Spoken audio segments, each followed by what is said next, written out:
I used to believe that homosexuality was a sin. Now I don't, because of what my super conservative evangelical seminary taught me.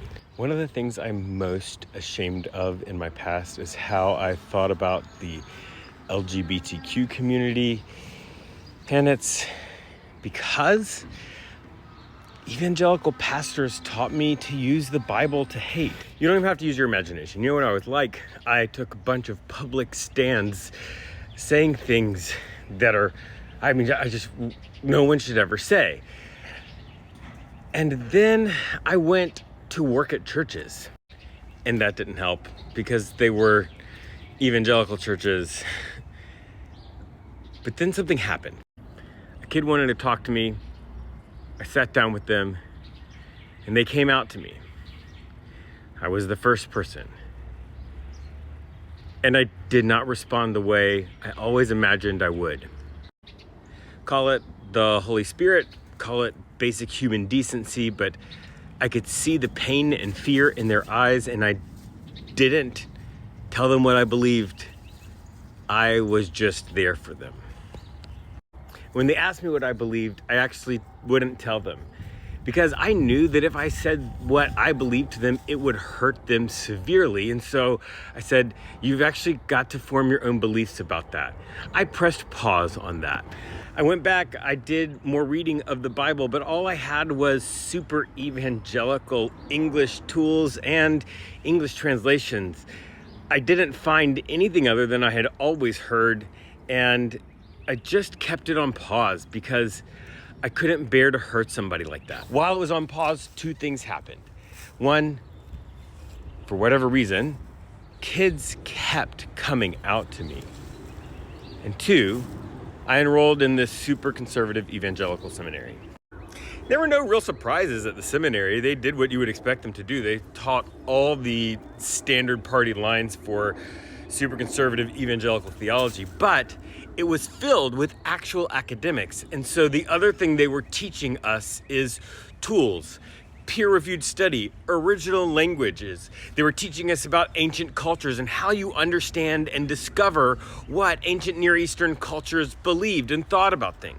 They taught us text criticism, how to engage with those ancient scriptures in a way that treated them with very, very serious academic rigor. And that's what ruined it.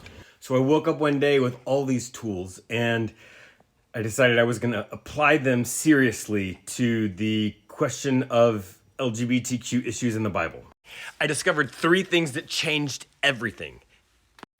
The first thing was the ancient Near Eastern world, the ancient Semitic world's understanding of human sexuality and how different that is from our modern understanding.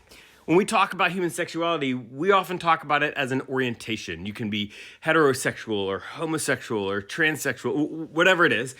But we talk about it as this sort of like attraction, and you will fall in love with somebody. You will want to commit your life to them, partner with them, do all of that kind of stuff. That is not anywhere in the belief system of the people who were writing the Bible and sort of experiencing it. They saw sexuality fundamentally differently. It was not an orientation. Everybody was one thing. Everybody was straight, basically. And anything that was other than that was outside of the one thing. And in the Jewish world, it was all about purity, not sexual purity in this like weird purity culture sense, but like everything was about purity. You only planted one crop in a field. You wore clothes made of one form of thread, not two types of thread, not a cotton poly blend, just one. And that translated into how you have sex with people. It is just one person, and it is just the one way.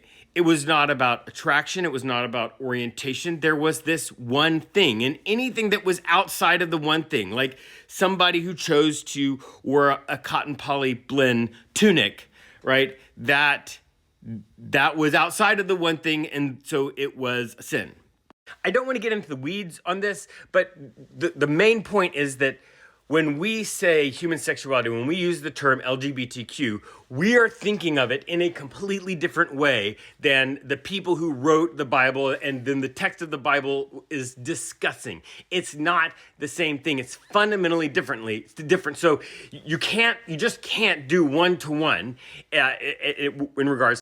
But where the seminary really messed up was helping me understand how to look at ancient languages and the deep level tools, understanding those linguistics, understanding how languages change over time, and all of that. And the language is very messed up because the words that are used in a lot of the Bible verses that people use to say things like gay people are going to hell, etc., homosexuality is a sin, etc., they are not talking in any way about anything we would normally consider that orientation.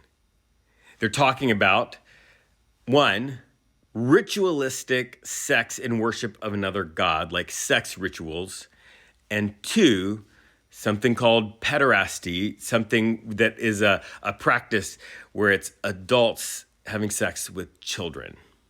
That's not what we mean when we say gay. The real kicker is the English word homosexuality. The fact that it wasn't even in any English translations before the 1940s. The word wasn't in there. We know what was going on in the 1940s and following and how messed up that was in regards to gay people. So let me be clear. Being lesbian, gay, bisexual, transgender, queer, intersex, whatever, it's not a sin. The Bible doesn't address what we mean when we say those things. And when religious people keep saying those things, they are actively hurting people. The primary thing that happens when a teenager comes out to somebody and that's their response is attempted suicide. It's actually killing children. So stop it. Stop it. Focus on other things. Focus on things that actually help people. Focus on loving people, accepting people, being there for people.